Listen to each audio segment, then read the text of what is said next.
everybody. Hello, ladies and gentlemen. Welcome to a special edition of Down South Shooting. We are currently in an undisclosed location. I'm bullshit. We in my backyard just shooting shit. My man, Chief Jagle, he gave me a call today and said, hey, I'm going to ride up and we're going to shoot the shit and chill out. I said, okay, all right, what you want to do? All right, what we're doing it. Go ahead. What we're going to try to do in the next couple of weeks is at least once or twice a week do a little podcast, and we got to work out what we're going to call it. Definitely Down South Shooting, but I'm thinking more like rats and rings, and you take care of the ring part, and I'll take care of the rats part. So I can tell some of my experiences through the years, and I'm not talking about like bugs, rats. I'm talking about talking rats. Okay, Talking go ahead. rats. Yeah, Okay, we'll get it figured out. And we'll throw some pro wrestling in there. Basically, whatever you want to get off your mind, speak, whatever you want to about pro wrestling. That's basically what it's going to be about, pro wrestling. When our schedules permit this now, I mean, I work 6 days a week, so you'll get it basically whenever our schedules permit it. But He now, said every other week. make- I don't know yet, but it'll be something like that. I'll keep you updated on the rat deal too. So man's got to look out for his employment. A lot of exterminators out there. Well, I wish you well in your rat hunting and your expedition. Okay, baby. I ain't really hunting, but I'm like that movie with Roddy Piper. I can spot them. Oh, they live. When they undressing me with their eyes.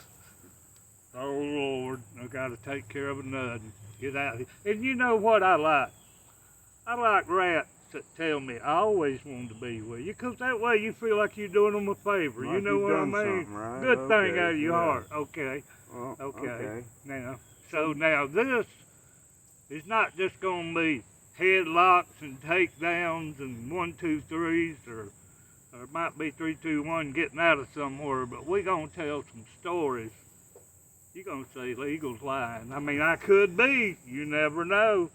Go ahead. Well, I will say I've been standing here beside him these past 25 years, and he's got a lot of stories he could, share with you. So it could be interested, funny, I mean, all the above. So whenever you see it thing come up on your local, your Facebook feed, it'd be a good thing to watch, right? Well, I'm even going to go all the way back to when I started. The first time I carried my mother and father to wrestling. Right. Okay, so this was my match. Me and a kid named Donnie Gilbert's wrestling the Bandits. They look just alike. They can switch in Well, and why don't you out. go ahead and tell us the story then? They could switch in and out, and you can't tell it, baby. I mean, these boys look just alike. One of them was ugly, but they had masks on, so I think he's one of child sports. What promotion, what year?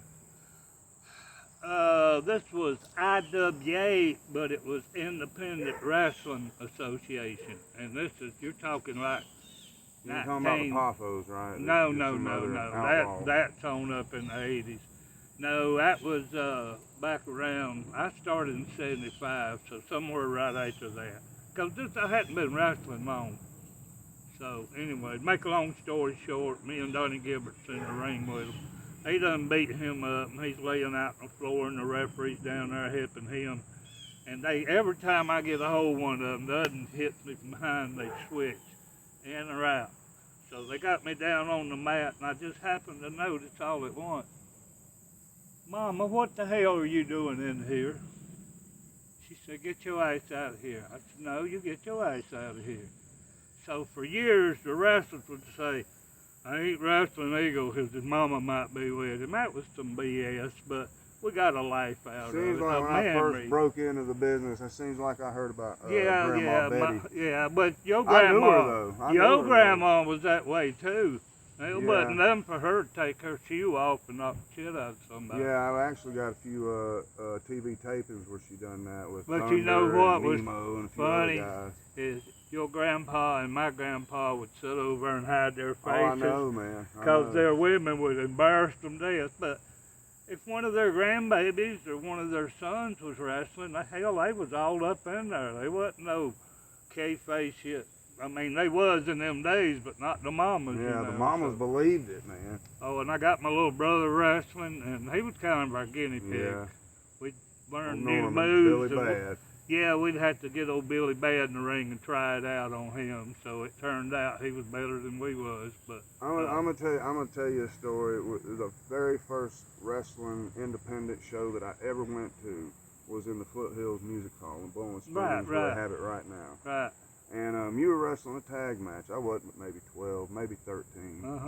And it was a manager on the outside, a bald-headed guy. I don't know his name to save my life. Yeah, it was the skinheads. Yeah, it was some kind of Me gimmick and like Johnny that. Eagle against the skinheads. Yeah, some kind of thing like that. Well, he had his back turned over on this side of the ring. You come around this post on this side of the ring, get a running start. And I mean, no protection, nothing. You hit this guy flush on the back of his head, and he dropped like a sack of tape. And I was wondering, after all these years, why did you almost commit attempted murder on this man? Cause he was there, baby, and the people wanted some excitement, and the crowd was right, and I was tight, and we was feeling all right. I could hear it in the background. Eagle, Eagle, and I know somebody's fixing to get hurt. You know, I said, they said, slow down, Eagle, pace it, tail. I'm here to hurt somebody. Let's get something going. Well, that night you hurt somebody. I mean, you had a gash in the man's head like that long. He said he had to go get staples.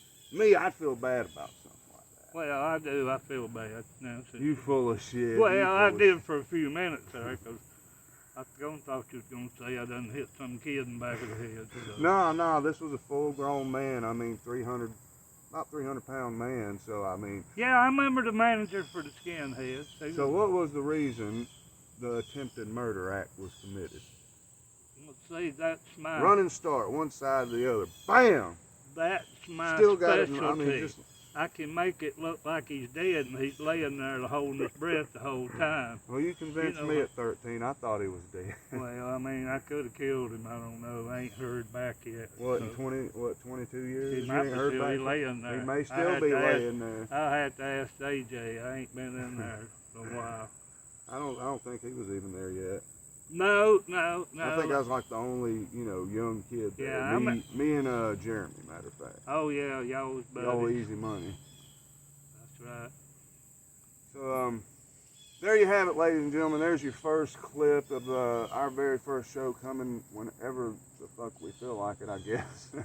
But until next time, we'll see you then. And just as a teaser, remember, ring rats. Don't get hooked. My story next week is going to be about the rat with no legs. Talk to you later. Rat with no legs. See you later. Thank you, America.